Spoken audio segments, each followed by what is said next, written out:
Hello there, it's the 3rd of May 2021. It's a Monday and it's 8:30 at night, and it's a bank holiday today, national holiday, and therefore my daughter was able to stay here an extra day, and we've had a good amount of time together, and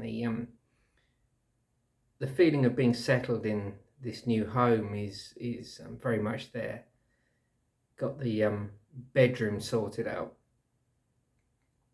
and it was just nice for the first time in our time together. She was in the bedroom just doing what she wanted to do. I was in the living room doing what I wanted to do, but we were in the same house. It's a totally different vibe in this place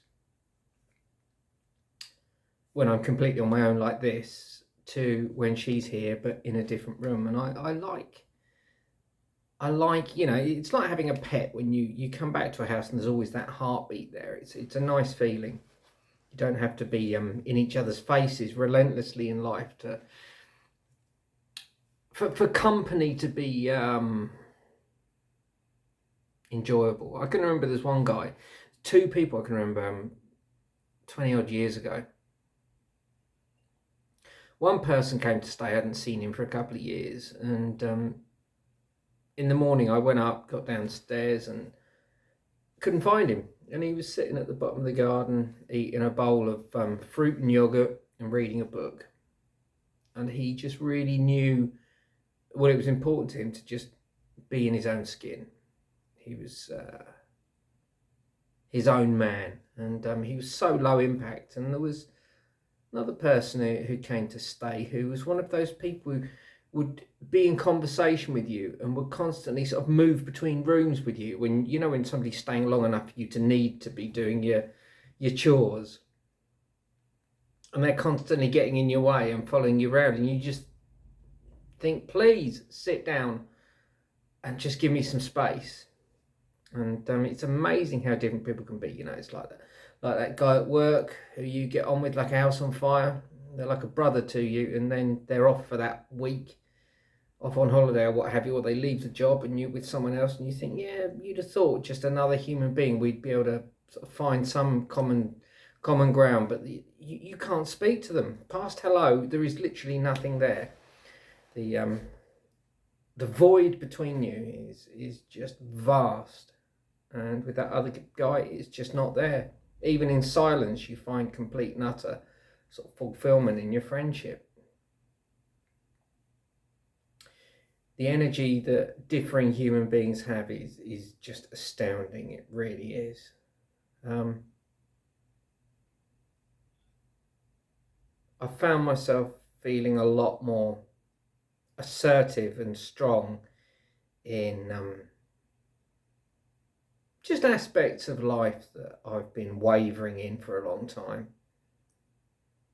Sometimes you can take a step back from where you've been in life and think, I've really been somewhere. I've really been through it. I've really been through the mill. And I've definitely had that come to the fore. Just sort of sit back and think, whereas 2 weeks ago I was umming and ahhing thinking, should I, shouldn't I, is that really a just thing to do? And now I just think, absolutely, I'm not taking any more crap from given situation. Appeasement and placation is something that we all do, and eventually it has to come out, even if it's just us sounding off to people as I am now. No one's ever appeased and placated and then got to the end of the road or that part of the journey and thought, yeah, I can handle where I've been. I can take it. It's a universally understood thing that person is going to sound off like hell about where they've been. And I don't think anyone's ever placated or appeased and found an exit to that situation and just thought, yep, that was just that. Leaves you feeling very angry, and angry with yourself and angry with other people. But I feel my middle finger is firmly raised in a defiant gesture of, no, you haven't done anything wrong with some of the decisions I've made of late that are a direct, I'm not taking this anymore. Enough said, really. We all know that feeling. I'm finding that I still need help getting to sleep at night. I'm not waking up relentlessly anxious as I did prior to moving. Still there, but I still need help getting to sleep. And there's a certain prescribed amount of this promethazine that I take. Promethazine hydrochloride, I think, is like an antihistamine. Once I'm asleep, I'm gone, It doesn't actually help me get to sleep. And I'm finding I feel very sort of zombified a majority of my free time. But sometimes I literally have to give up and have a snooze. But, over the weekend, I saw my parents for the first time in 15 months since the advent of the pandemic. Went out and got a few new things furniture-wise that they helped me out with. Took my daughter to the park on 3 occasions over the weekend, and it was good. In fact, over the weekend we had snow, believe it or not. It's now, to say, it's the 3rd of April, and it is howling gale outside. You can't hear it in here. It's a place that doesn't really sort of give you any idea of what the weather's doing outside. Very sturdily built place, this really is. And saying that, I can hear it really loudly, the wind against the window now. Doubt you can. But yeah, I can't remember what I was going to say, but yeah, I have to fight fatigue. It's ironic, I'm never tired when I want to go to bed, but the fatigue during the day, I want to fight it. I want my life to have some kind of structure. Wake up in the morning, do your stuff during the day, and go to bed at night. I'm fed up with the day being my enemy and the night being my friend. I can't go through the rest of my life doing that. Don't want to. There have literally been times where I feel over this last 2 years I've been robbed of certain time with my daughter. It's been a revelation this last 2 weekends living under this roof, of just having her here and thinking there's nothing and no problems anymore, that we're all related around other people, potentially causing ructions with a 5-person shared house and a child there who's there every weekend for 3 nights who's not meant to be. Simple as that. Broke every regulation in the book. And just having that time now where I don't have to think about anything. It was amazing when I first looked at this place, and the guy showed me around and said, if you do meet somebody and they move in, all you got to do is tell us. And I was just thinking, wow, it's amazing. I've just gone from having feeling like I was at boarding school. It served its purpose where I was living, but it felt like I was in boarding school with the amount of rules and regulations around me. So, I've gone from boarding school to being told, right, well, you're a grown adult, you do what you like. It's your roof, you pay for it, do what the hell you like with it. But I can see the amount of appeasement and placation anyway, that I'm paying a high price. I'm very, very tired. I'm emotionally and physically, literally and metaphorically tired, And I think a lot of people who've been through any kind of trauma in life will understand that. I'm so enjoying being able to rest, but I still find myself sort of feeling like I've got to adhere to some kind of routine and structure that's not being enforced upon me. From the cradle to the grave, we're taught we've got to get up in the morning and have a productive day and sleep at night. And I find that difficult. My patterns don't work like that anymore.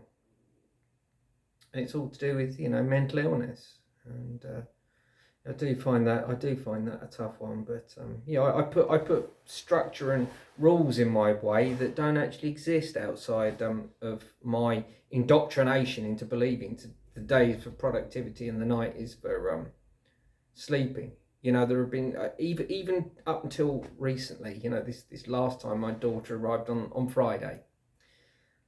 On the Thursday night, knowing that I wouldn't get to sleep till 4 or 5 in the morning, I was thinking, oh my God, she's here at 3. What if I'm not up? What if I can't, what if I'm just out of it and tired as I am? It never happens that way, but it's like my mind it's almost like a defense mechanism. I worry about everything So I've covered all the bases if something happens. I knew this would happen, you know. It's ridiculous, utterly ridiculous.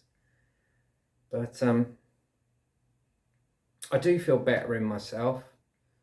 As I say, I'm exhausted, but I feel better in myself. I feel better from the point of view of being able to move on from being conscious of every move I make somewhere, potentially offending someone else, to not having to think about anyone. It's just what I needed. It is literally, without question, it is literally what the doctor ordered. You know, she wrote me a letter for the council and said, this guy needs to live elsewhere. He's been through hell in that house. Get him out of there. You know, it's what the doctor ordered, and it feels good. Do you know what? Saturday night, might have even been last night, I can't remember. Me and my daughter were just I haven't got a washing machine here. We were just hand washing our clothes together. And we had a real wonderful bonding evening, just doing that, you know, washing stuff in the kitchen, bringing it through to the bath, using the shower head to rinse it through, you know, and then putting it on the radiators to dry. We had a real bonding evening just doing the washing. And, you know, over this last couple of years, the iPad and the internet have become a very handy babysitter, because I've been in no position financially, emotionally, physically, any of it, to be a particularly active father. I've still been a good father. You know, it's the one thing in this life I feel I've done well, is be a good dad. But there are certain things that have just gone hang, you know, and actually getting out and doing things again, seeing her at the park, being a child, playing in the sandpit, both going on the zip wire, and, you know, both on the swings and all of this kind of stuff. It's we both, you know, I got into bad habits because I just couldn't face anybody, and she suffered for it, and she had to, you know, find ways to entertain herself, and she just got used to being in that room using an iPad, and luckily she's got a friend who she can literally talk to via Messenger. And now I'm just seeing that we're regaining something, the pair of us, we're regaining something that we lost to a certain extent. And I'm glad that's happened not too far down the line with regards to the sort of longevity of her childhood. You know, she's 10 years old now. She's getting on a bit as far as the whole kid thing goes, you know. But yeah, we went to the park, went shopping, and did some washing together. And it's the nicest time I've spent with her in the last 18 months at least. Anyway, I'm boring myself with this one. Just fancied a natter. I would have gone live, but my internet really can't be trusted. I've only got internet through my phone, so gaming's pretty tough at the moment. So I like multiplayer gaming, but I'm getting solid fibre broadband sorted out within the next week or so. So anyway, as I say, I'm boring myself even more now, and I'm sure I'm boring you. Take it easy. Thanks for listening.